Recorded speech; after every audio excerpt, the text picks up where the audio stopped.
Good morning my dear students. प्यारे बच्चों, last time हमने ग्रामर की बुक का चैप्टर 1 कंप्लीट कर लिया था और आज हम ग्रामर की बुक में ही चैप्टर 2 वर्ण विचार पढ़ने वाले हैं।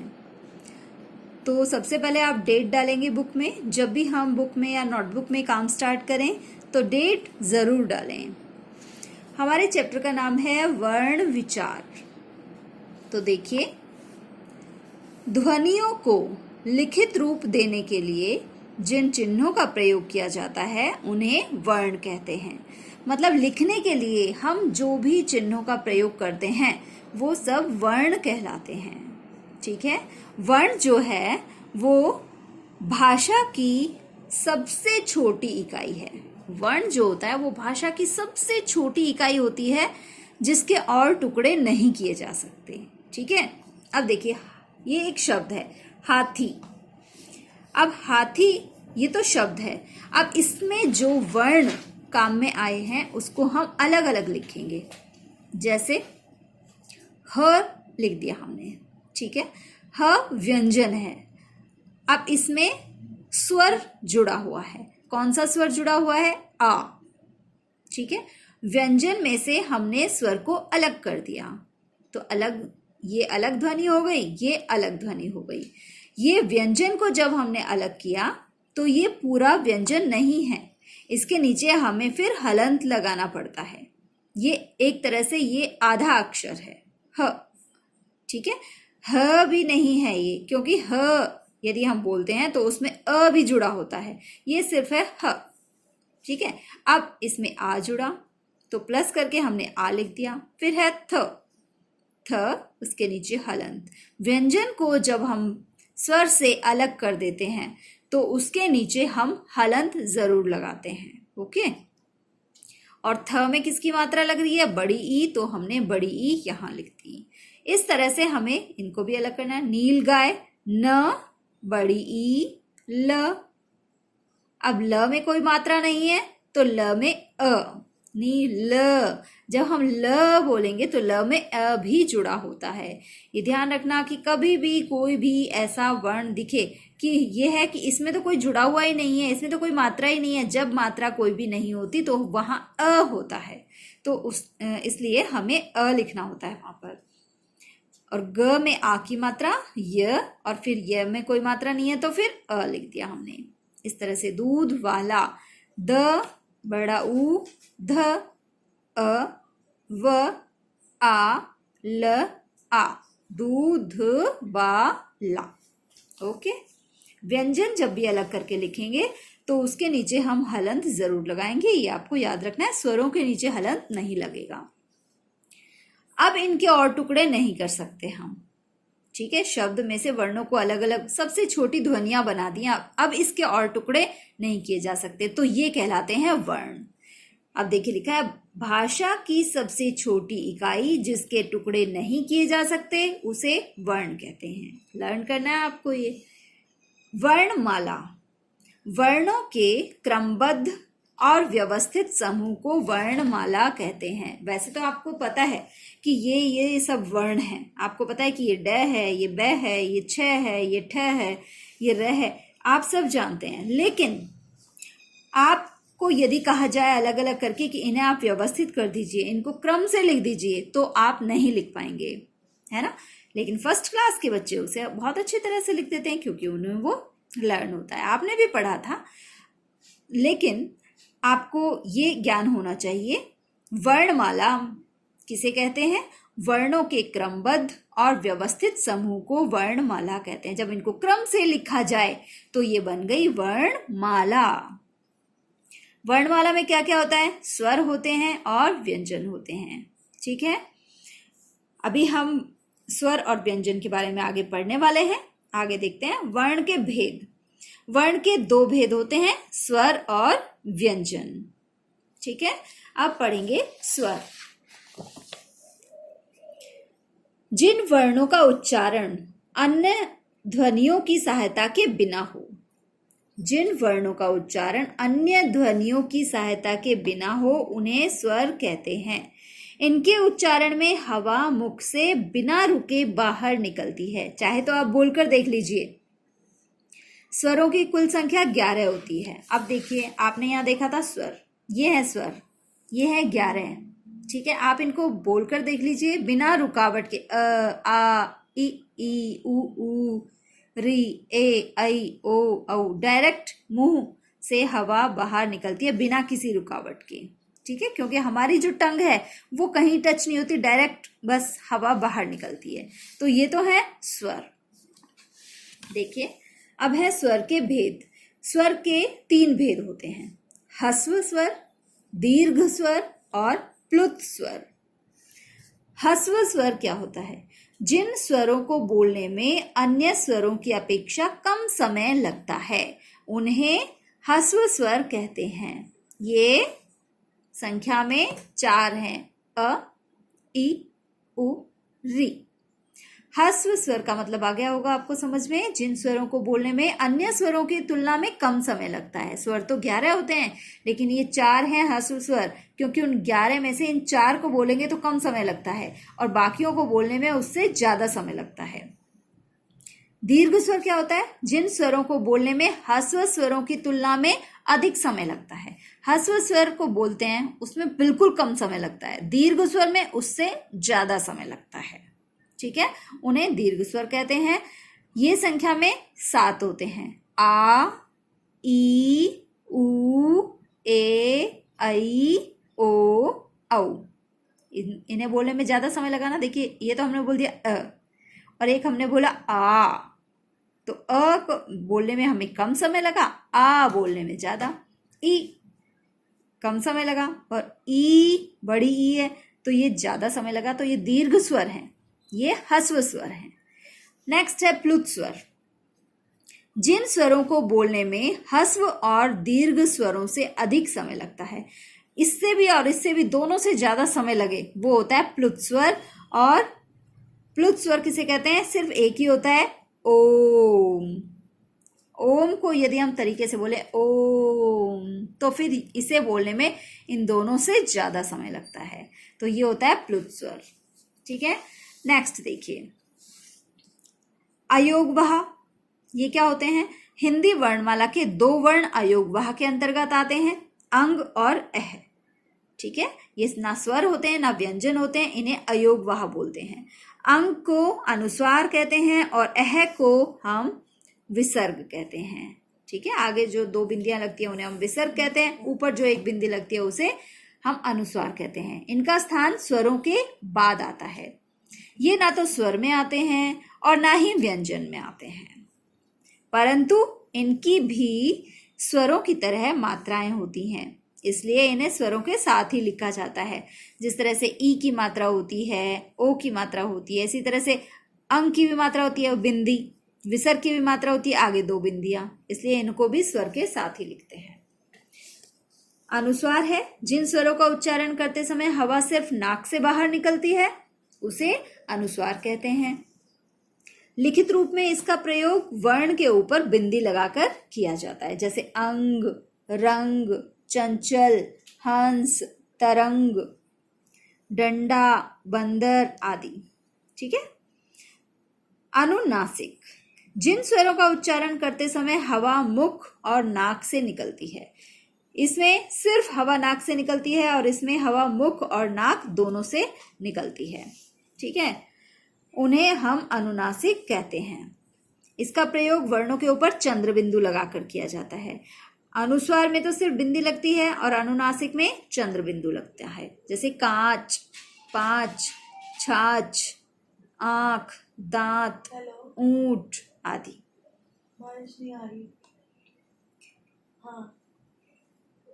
अब है आगत ध्वनियां। औ, हाँ। ये देखिए, ये आ लिखा, ऊपर हमने चंद्र लगा दिया, बिंदी नहीं लगाई। ठीक है, ये सिर्फ चंद्र लगाया है, तो इससे ना तो हम इसे ना तो आ बोलेंगे ना हम इसे ओ बोलेंगे, इसे हम बोलेंगे औ। ये है ज, ज के नीचे यहां ये बिंदी लगाई, इस बिंदी को वैसे नुक्ता बोलते हैं। फ, फ के नीचे भी लगाई, तो ये बन गया ज, फ। आदि ये ध्वनियां किसी और भाषा से हिंदी में आ गई हैं, जिनका प्रयोग हिंदी में पूर्ण रूप से किया जाता है। जैसे ऑफिस, अब ऑफिस कैसे लिखते हैं? यदि हम ये नहीं लगाएंगे तो बन जाएगा ऑफिस, ओ की मात्रा लग जाएगी तो बन जाएगा ऑफिस, लेकिन ये ना ऑफिस होता है ना ऑफिस होता है, ये तो ऑफिस होता है ना, ऑफिस। तो इसलिए यहाँ आगत ध्वनि लगाते हैं। ट्रॉफी, जहर, फरियाद, फिक्र आदि। आगे है व्यंजन। ये तो हमने पढ़ा स्वर के बारे में, अब हम पढ़ेंगे व्यंजन। जिन वर्णों का उच्चारण स्वरों की सहायता से किया जाता है उन्हें व्यंजन कहते हैं। व्यंजन के 3 भेद होते हैं: स्पर्श व्यंजन, अंतःस्थ व्यंजन और ऊष्म व्यंजन। सबसे पहले हम पढ़ेंगे स्पर्श व्यंजन। जिन व्यंजनों के उच्चारण में वायु कंठ से निकलकर मुंह के अनेक भागों जैसे तालु, मूर्धा और ओष्ठ को स्पर्श करती है, उन्हें स्पर्श व्यंजन कहते हैं। या तो हम कुछ शब्द ऐसे, हमारी टंग जो होती है, हमारी जीभ जो होती है, या तो दांत के पीछे वहां टच होती है, या फिर होठ से टच होते हैं, होठ हमारे टच होते हैं, या फिर हमारी जीभ ऊपर तालू से टच होती है ना, तो कहीं ना कहीं स्पर्श करती है वो, तो इसलिए इसको स्पर्श व्यंजन कहते हैं। ठीक है। क से म तक स्पर्श व्यंजन है। ये देख लीजिए आप वर्णमाला, इसमें क से लेकर म तक ये ऊष्म व्यंजन कहलाते हैं। ठीक है। और ये जो है अंग, य, ण, ये सब जो है पंचम वर्ण कहलाते हैं। ठीक है। आगे देखिए अब आप, ये वर्ग का नाम है क वर्ग, च वर्ग, ट वर्ग, त वर्ग, प वर्ग। जिस तरह से यहाँ ये वर्णमाला में जो क से शुरू हो रही है लाइन, ये क वर्ग, ये च वाली लाइन च वर्ग, इस तरह से ट वर्ग ये यहाँ लिखा गया है। देखिए क वर्ग, क, ख, ग, घ, ङ, ये कंठ है, इनका उच्चारण कंठ से आवाज आती है। ठीक है। इसको इसलिए इसको कहते हैं कंठ्य। च, छ, ज, झ, य, इसे हम कहते हैं तालु। च, ये तालु पे टच होता है इसलिए इसको तालु कहते हैं, और इसका नाम है तालव्य। ये ट वर्ग है, ट, ठ, ड, ढ, ण, और ये ड के नीचे और ढ के नीचे जब बिंदी लग जाती है इसको हम बोलते हैं अड़, ढ़। ठीक है। ये है मूर्धा, इसका नाम है मूर्धन्य। त वर्ग में त, थ, द, ध, न, ये दांत के यहाँ टच होती है तो इसलिए हम कहते हैं दंत्य। प वर्ग में प, फ, ब, भ, म, तो ये ओष्ठ, होठ हमारे टच होते हैं इसलिए इसे हम ओष्ठ्य कहते हैं। ये तो हो गया क से म तक स्पर्श व्यंजन। दूसरा है अंतःस्थ व्यंजन। जिन व्यंजनों को बोलते समय जीभ मुख के किसी भी भाग को पूरी तरह से स्पर्श नहीं करती है, य, र, ल, व पूरी तरह से टच नहीं होती है, तो उसको हम अंतःस्थ व्यंजन कहते हैं। ये 4 होते हैं, य, र, ल और व। थर्ड है ऊष्म व्यंजन। जिन व्यंजनों का उच्चारण करते समय मुख से गर्म हवा निकलती है उन्हें ऊष्म व्यंजन कहते हैं। इनकी संख्या भी 4 होती है। ये है श, श, स, ह। इनको बोलते वक्त मुंह से गर्म हवा बाहर निकलती है इसलिए इसे ऊष्म व्यंजन कहते हैं। अब है संयुक्त व्यंजन। जब 2 व्यंजन आपस में मिलकर किसी तीसरे व्यंजन का निर्माण करते हैं तो बना हुआ व्यंजन संयुक्त व्यंजन कहलाता है।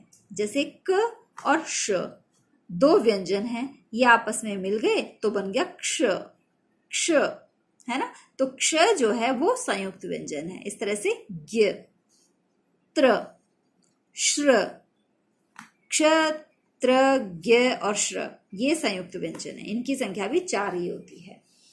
आगे हम पढ़ेंगे द्वित्व व्यंजन।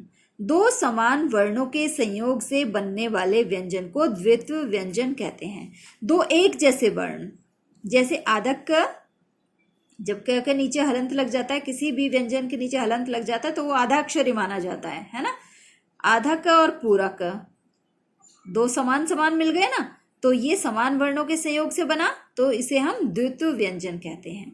मक्का, पक्का, चक्का, यहाँ कच्चा, सच्चा, बच्चा, चप्पल, थप्पड़, पत्ता, छत्ता, कुत्ता, कुल्ला, हल्ला, बल्ला, चम्मच, अम्मा, तो ये द्वित्व व्यंजन है। नेक्स्ट है संयुक्त अक्षर।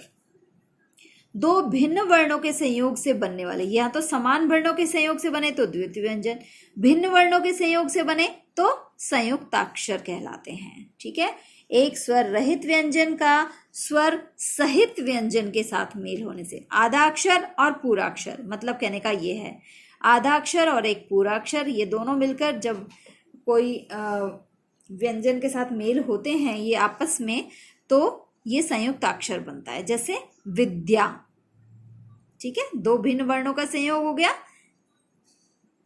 ज्वाला, ध्यान, व्योम, प्यास, व्यक्ति, प्यार, न्याय, 11, ज्वार, इस तरह से। आगे देखते हैं। अब है स्वरों की मात्राएं। ये सब आप अच्छी तरह से जानते हैं। स्वरों की मात्राएं, अ की कोई मात्रा होती नहीं है। ये आ की मात्रा, छोटी की मात्रा, बड़ी की मात्रा, छोटा ऊ, बड़ा ऊ। री की मात्रा होती है जो वर्ण के नीचे लगाई जाती है। ए, आई, ओ, औ। अब ये है व्यंजन प्लस स्वर। क प्लस अ तो बनेगा, तो फिर पूरा ये क बनेगा। ये तो सिर्फ है क और ये है अ। अब इन दोनों को मिलाएंगे तो बनेगा क, तो इससे शब्द बन गया कमल। ठीक है, क में आ, का, काम, क में ई, किरण, क में बड़ी ई, कील। इस तरह से यहाँ भी मूल रूप भी दिए हुए हैं। जैसे स्वर से अ से शब्द है अरहर, आ से आग, छोटी से इमारत, बड़ी ईश्वर, छोटा ऊ से बन गया उल्लू। ऐसे क में छोटा ऊ मिल जाता है तो बन गया कुल। कै में बड़ा ऊ, कूदना, और बड़े ऊ से बना ऊंट। कै में री से कृषक और सिर्फ री से ऋण। केशव, एड़ी, कैलाश, ऐनक, कोमल, ओर, कौशल, और। यहाँ ओ है, यहाँ औ है। ठीक है, ये और है, और का मतलब होता है तरफ, और का मतलब और। ये मतलब कुछ जोड़ते हैं हम तो और होता है। अब है र का प्रयोग। र का प्रयोग भी कई तरह से होता है। जब र स्वर रहित, मतलब र के नीचे हलंत होता है तो उसका प्रयोग अपने से आगे वाले व्यंजन के ऊपर ऐसे करके किया जाता है। ठीक है, जब र में स्वर नहीं होता तो अब क, र, म तो बन गया कर्म। मतलब कहने का यह है कि जब इस तरह की ये वाली मात्रा लगती है तो ये जहां इसकी आवाज आ रही है र की, उससे अगले वर्ड में ये मात्रा लगती है। ये याद रखना है। हर्ष, र यहां आवाज आई तो इससे अगले में लगेगा। तर्क। नेक्स्ट है, जब र किसी अन्य स्वर रहित व्यंजन के साथ में होता है तो इसका प्रयोग इस प्रकार होता है। क्रम, क्र, क के नीचे यहां पर क्रम। भ्रम, चक्र। अब जब र स्वर रहित व्यंजन ट और ड के साथ हो, ट और ड के साथ र जुड़ रहा हो तो ट्रक। ट और ड में ये र की ऐसे लगती है, इस तरह से। Truck, drum. अब है वर्ण विच्छेद।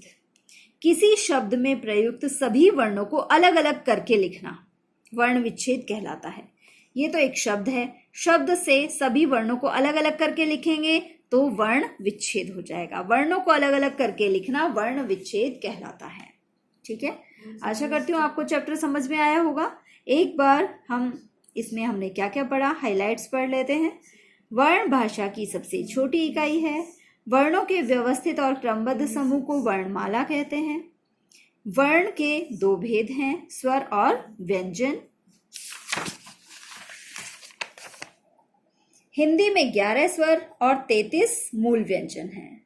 स्वर के 3 भेद हैं, ह्रस्व स्वर, दीर्घ स्वर और प्लुत स्वर।